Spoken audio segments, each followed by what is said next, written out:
Gold trusted gold buyers. మీరు తాకట్టు పెట్టిన బంగారాన్ని విడిపించి ఈ రోజు ఉన్న మార్కెట్ ధరకు కొనబడను. ఇంకొక విషయానికి వస్తే when it comes to your family, మీ నాన్నగారు ఫస్ట్ యువర్ నాన్నగారు ఇన్స్టాగ్రామ్లో ఒక బయో ఉంటుంది. నేను ఇప్పుడైతే ఏదైతే ఉందో స్క్రాచ్ నుంచి వచ్చింది, నాకు నేనేమి ఇట్లా పుట్టలేదు అన్నట్టు మీ నాన్నగారు. So how was your childhood? ఎలా ఉండేది మీ childhood? My childhood was good.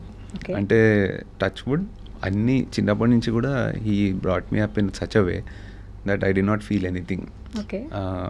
అంటే ఒకటి ఓవర్ కాన్ఫిడెన్స్ కూడా ఇచ్చారు నాకు అన్నిటికీ, విచ్ ఇస్ నాట్ గుడ్. అదొకటి నేను as a parent I don't want to do that to my kid. Over confidence ఇవ్వద్దు. You would be like you are the best. వాళ్ళ సైడ్ నుంచి అది కరెక్ట్. ఎందుకంటే నేను కూడా నా కిడ్గా చెప్పబోదు కానీ I stop myself. You are not the best అని చెప్పాలి కొంచెం. అంటే you are good, you are not the best. ఎందుకంటే నీ పైన ఇంకొకటి డెఫినెట్లీ ఉంటాడు. సో నువ్వు బెస్ట్ అనుకుంటే నువ్వేం చేయవు తర్వాత. యూ విల్ కీప్ థింకింగ్ నేను బెస్ట్ అని. కానీ ఒక టైం వస్తుంది that you realise you're not the best. లైఫ్లో ఒక టైం వస్తుంది, జాబ్ తీసుకోవాలో లేకపోతే you have to show yourself in your life. అప్పుడు యూ రియలైజ్ దట్ నన్ను అందరు బెస్ట్ అన్నారు కదా, నేను అంత రీచ్ అవ్వలేకపోతున్నానని. దెన్ డిసప్పాయింట్మెంట్ ఫీల్ అవుతారు. So better your parents tell you మీరు బెస్ట్ కాదు, you're good but try to be best అని చెప్తే I think you will have that space to grow. నువ్వు బెస్ట్ అని చెప్పేసి చిన్నప్పుడు తెలియదు కదా బెస్ట్ అంటే ఏంటనేది. You think your number one. నేను అనుకున్నా ఒక టైం వరకు. లైఫ్ హిట్స్ యూ, నువ్వు ఏం పీకలేవరా, ఇక్కడ నుంచి నువ్వు స్టార్ట్ చేయాలి స్ట్రగుల్ అనేది. You realise after you graduate. ఇక అక్కడి నుంచి దాని రియలైజేషన్ వచ్చి, లేకపోతే అందరం అంబానీ అనుకుంటాం ఫస్ట్.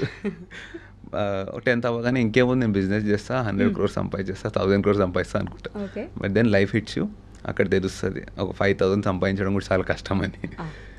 అందుకు బెస్ట్ అని చెప్పొద్దు. As a parent I think you should say you're good, you have improvement, you have more to improve అని చెప్తే they will have that scope to grow. Okay, but typical Indian parents అంటాం కదా, I mean same dialogues are same upbringing ఒకటి ఉంటుంది, guarantee మన పిల్లాన్ని ఇలానే manage చేయాలి, ఇలానే మెయింటైన్ చేయాలి, సో వాళ్ళని సొసైటీలోకి ఇలానే పంపించాలి అని. మీరు ఆ దాంట్లోనే గోత్రూ అయ్యారంటారా? అంటే mom was like that. Mummy కొంచెం అట్లా ఉండేది. ఇప్పటికి షీజ్ లైక్ దట్. ఇప్పుడు ఇవన్నీ చేస్తున్నా కూడా షీల్ బి లైక్ ఇవన్నీ చేస్తున్నావు కానీ జాబ్ కూడా చేసుకోరు కదరా. సో ఆ టిపికల్ మెంటాలిటీ ఉంది మామ్కి. But that's fine. అది depends on how they were brought up in their childhood. Dad కొంచెం outgoing, he likes to take risks, ఇవన్నీ చిన్నప్పటి నుంచి. సో నాకు కూడా ఏదైనా చెయ్యి but be happy, soul satisfy కావాలి when you do something. Business చేస్తే చెయ్యి, జాబ్ చేస్తే చెయ్యి, try everything, but you should like it when you do it. చేయాలి అందరు చేస్తారని చేయకు అని ఒక క్లారిటీ ఇచ్చారు నాకు ఒక టైంలో. Yeah, he was like that. He also found his path, I also found my path. But అమ్మ మాత్రం ఇంకా కొంచెం ట్రెడిషనల్. ఒకరోజు when I started all this YouTube ఇదంతా, ఒక పాయింట్కి వచ్చాను వేర్ పీపుల్ స్టార్టెడ్ రికగ్నైజింగ్ కొంచెం నన్ను. దెన్ ఐ థింక్ డెక్కన్ క్రానికల్తో ఇంటర్వ్యూ అయింది. అప్పుడు హైదరాబాద్ టైమ్స్లో ఫస్ట్ పేజ్లో వచ్చింది photo with my article and all.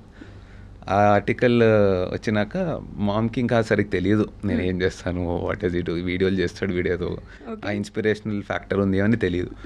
Then ఒక రోజు మార్నింగ్ పేపర్ రాగానే నేను ఓపెన్ చేయని దాంట్లో ఉంది పేపర్లో మై ఆర్టికల్. తీసుకెళ్ళి లెగ్గానే ఫస్ట్ చూపించాయి, go mummy this is what I got అని. నేను ఎక్సైట్ అవుతుంది అనుకున్నా, బాగా వచ్చిందిరా, మంచిగా నీ గురించి ఆర్టికల్ రాశారు, గ్రేట్. డెక్కన్ క్రానికల్ అది కూడా మనం చిన్నప్పటి నుంచి చదువుతాం, మీ పేపర్ అన్నీ అన్నారు అనేసి. కానీ జాబ్ కూడా చేస్తే బాగుంటుంది. ఇవన్నీ బాగున్నాయి కానీ జాబ్ కూడా చేస్తే బాగుంటుంది అని. సో నాకు అది ఇంకా ఉంది ఇప్పటికి.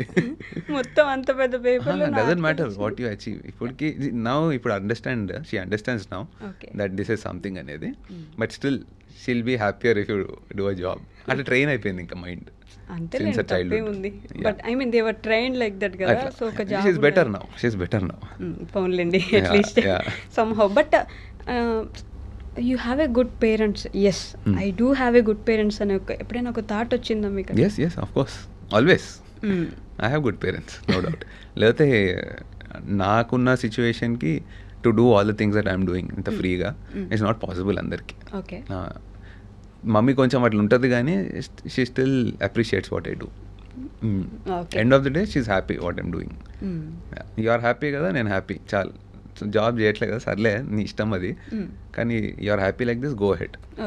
అది మామ్. డాడ్ అయితే హీ డజంట్ కేర్. నువ్వు రిస్క్ తీసుకో, ఏదని చేసుకో, బీ హ్యాపీ. ఓకే. ఈ లైఫ్ హిట్టింగ్ మూమెంట్ ఎప్పుడు వచ్చింది మీకు? అంటే ఇందాక యువర్ టాకింగ్ కదా ఒకసారి గట్టిగా కొడుతుంది మన లైఫ్ అని. సో నాకు అరౌండ్ ఇంటర్మీడియట్ అనుకుంటా, after intermediate when I was going in to engineering మెల్లగా రియలైజేషన్ స్టార్ట్ అయింది that already 12-15 years of adult life కాదు, లెట్స్ సే టీనేజ్ లైఫ్ వెళ్ళిపోయింది. But we here stories that ఈ ఏజ్లోనే ఇతను స్టార్ట్అప్ పెట్టాడు, సక్సెస్ అయిపోయాడు, మనం ఎందుకు అవ్వట్లేదు అని. ఆ క్వశ్చనింగ్ స్టార్ట్ అయింది అక్కడి నుంచి. దెన్ స్లోలీ ఇంజనీరింగ్కి వెళ్ళేసరికి it became more intense uh questioning. Engineering కూడా తీసుకుంది ఎందుకంటే I really loved how things worked in terms of design కానీ, how they created all these things ఎలక్ట్రానిక్స్లో కానీ. కానీ నా primary interest was in acoustic engineering. Yeah, అప్పుడు లేదు కూడా సరిగ్గా sound. Basically I use to like sound, అది ఎట్లా పనిచేస్తుంది, స్పీడ్ ఆఫ్ సౌండ్, చాలా డీటెయిల్గా వెళ్తుండే. And I like music. So ఒక్కొక్క ఇన్స్ట్రుమెంట్ ఫ్రీక్వెన్సీ ఏంటి ఇంత డీప్గా వెళ్తుండే ఆ టైంలో. బట్ నాకు సొసైటీ ఏం చెప్పిందంటే this is you shouldn't take acoustic engineering ఇట్లాంటివి, you have to go for something that has market. నీ ఇంట్రెస్ట్ పక్కన పెట్టు, డబ్బులు దేంట్లోనే దానికి వెళ్ళాలని నేర్పించారు. ఎవరు చెప్పరు, there is a society which says that. అయితే నాకు సరే దేనికి వెళ్ళాలి అంటే ఎలక్ట్రానిక్స్ అండ్ కమ్యూనికేషన్కి వెళ్ళు, I'm fine with it, I don't hate it, కానీ నా యాక్చువల్ ఇంట్రెస్ట్ కాదు అది. సో చెప్పారు అదైతే నీకు జాబ్స్ ఈజీగా దొరుకుతాయి, సెమీ కండక్టర్స్ ఎలక్ట్రానిక్స్ అనేది వరల్డ్ వైడ్ యూజ్ చేస్తారు, అకాస్టిక్ అని చాలా చిన్న subject, it's a part of electronics ఇట్లా చెప్పి కన్విన్స్ చేసి నన్ను ఎలక్ట్రానిక్స్. ఇక అప్పుడు వినాలి కదా, ఓకే ఫ్యూచర్ గురించి చెప్తున్నారు అని. బట్ నాకు ఇంట్రెస్ట్ లేకపోతుండే దాంట్లో. So I went in to that. Engineering అయ్యేసరికి మన టిపికల్ ఇంజనీరింగ్ కాలేజెస్ సీన్ తెలుసు కదా, it's all about getting your job, placements, ఇదే ఉంటుంది. అది చూస్తే అర్థమైపోయింది, ఓకే ఇవంతా వీళ్ళు చేసేది just to tune you to get your job. నువ్వేదో రీసెర్చ్ చేస్తావు, ఏదో కనిపెడతావు సర్క్యూట్లు, ఇది కాదు, it's just to get your job and నీ బిల్లులు కట్టుకొని బతికేస్తానికి నేను ప్రిపేర్ చేస్తున్నారు అంతే. అదేదో నువ్వు చాలా ఏమంటారు ఇన్వెంట్ చేస్తావు అనే ఇది లేదు ఎవరికి, నీ ప్రొఫెసర్స్కి లేదు, నేను అట్లా ట్రైన్ కూడా చేయట్లేదు అనేది అర్థమైపోయింది. That time life hit me.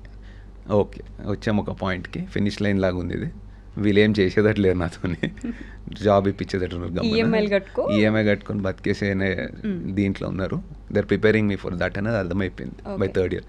And అందరు కూడా అట్లనే ఉన్నారు, లైక్ ఫ్రెండ్స్ నీ క్లాస్లో everyone is being train for that and they're fine with it. వాళ్ళకి అర్థమైపోయింది అది, ఓకే మనం ఇదే చేయాలి అని. అప్పుడు నాకు అనిపించింది ఇది నేను చేయలేను, బట్ ఇక్కడ దాకా వచ్చాం కాబట్టి we have to go ahead అనేసి వెళ్ళాను కొంచెం ముందరికి. స్టార్టింగ్లోనే ఇంకా పోవాల్సి వచ్చింది, బికాస్ ఒక దీని వరకు వచ్చాం కదా, we came to an extent very can't leave it. So engineering complete చేసాము, then typical job, started with a job, businesses try చేశాను, కైండ్ ఆఫ్ వర్క్డ్ అవుట్, కానీ too much of effort and you never see money. ఈ cycle కూడా నడుస్తూ ఉంటుంది. Business చేస్తున్న time అంతా you want to do a job, ఎందుకంటే జాబ్లో there's a guaranteed salary, 30th day you'll get. Business అనుకో యూ పుట్ సమ్ క్యాపిటల్, వెనక్కి ఏం రావు, 1 year రాకపోవచ్చు, 2 years రాకపోవచ్చు, ఆర్ ఫెయిల్ కూడా అవ్వచ్చు. సో ఆ క్లారిటీ ఉండదు దాంట్లో. సో ఇది చేసినప్పుడు అది చేయబుద్ధి అవుతుంది, అది చేసినప్పుడు ఇది చేయబుద్ధి అవుతుంది. దెన్ రెండు ట్రై చేశాను, దెన్ ఫైనలీ లేదు I did job first business చేశాను, కాంట్రాక్ట్స్ చేస్తుండే కన్స్ట్రక్షన్స్ ఇంటూ ఆర్మీ కాంట్రాక్ట్స్ ఉంటుండే కొన్ని, MES అంటారు, మిలిటరీ ఇంజనీరింగ్ సర్వీసెస్. అందులో కాంట్రాక్ట్ తీసుకొని I did it. Hakimpet air force, Dundigal air ఫోర్స్లో ఉండే కొన్ని కాంట్రాక్ట్స్ అవి చేశాను. ఐ డెంట్ ఎంజాయ్ ఇట్, కానీ బిజినెస్ చేయాలి కదా అని చెప్పి అది చేశాను. దెన్ ఐ రియలైజ్డ్ ఇట్లా 2 years ఏమో పోయింది అప్పుడు, నాట్ ఎంజాయింగ్ ఇట్, ఏదో అదొక మెషిన్ లైఫ్ లాగా అయిపోయింది. And there's no skill in it, ఎవరైనా చేయొచ్చు అది.